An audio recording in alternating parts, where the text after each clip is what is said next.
They said it like a final verdict. Over dinner, my wife's parents looked me straight in the eye and said, "You'll never be better than Mike, her ex." The words cut deep, but I forced a laugh and replied, "Then maybe you should go ask him." That night, I couldn't sleep. The insult kept echoing in my head. And before I knew it, a plan for revenge began to take shape. The next morning, I put that plan into motion. I started digging into Mike's life. His job, his friends, even the events he attended. If they believed he was a better man, I'd show them how wrong they were. I wanted to expose the cracks in their perfect image of him. At the same time, I began working on myself. I upgraded my wardrobe, refined how I spoke, carried myself differently. I took professional courses, improved at my job, and earned more respect in my community. Gradually, people began to view me in a new light.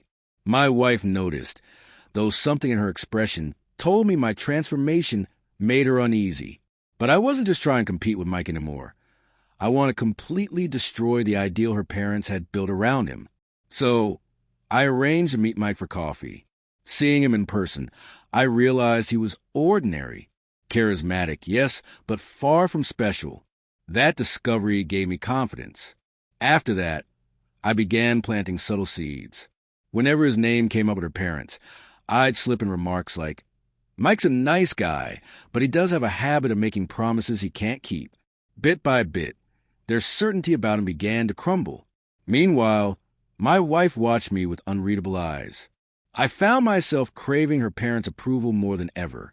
Her father started respecting me. Her mother began asking for my help.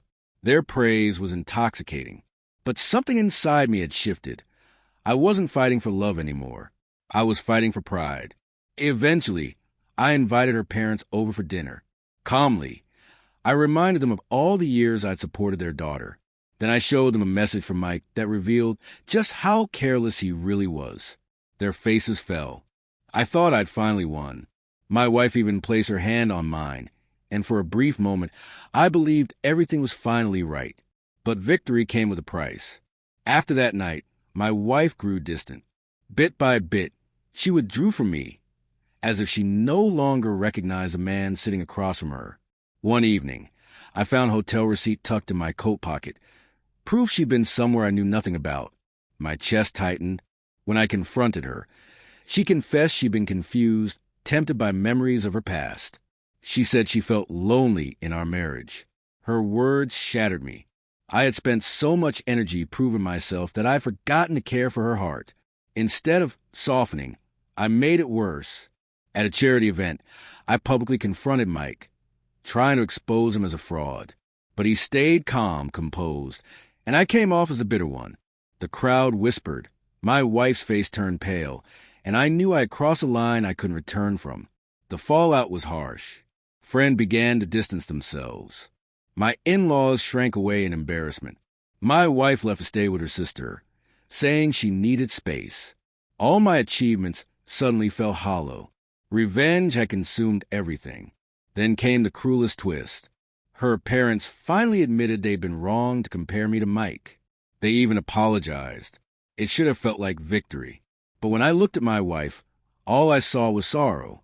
She couldn't unsee what I had done, how I had turned our marriage into a battlefield fueled by vengeance.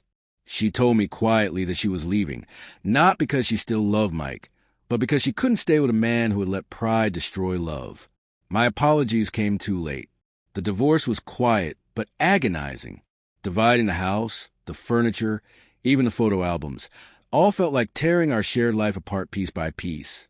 Her parents stood by silently, perhaps guilty, perhaps relieved. I couldn't tell anymore.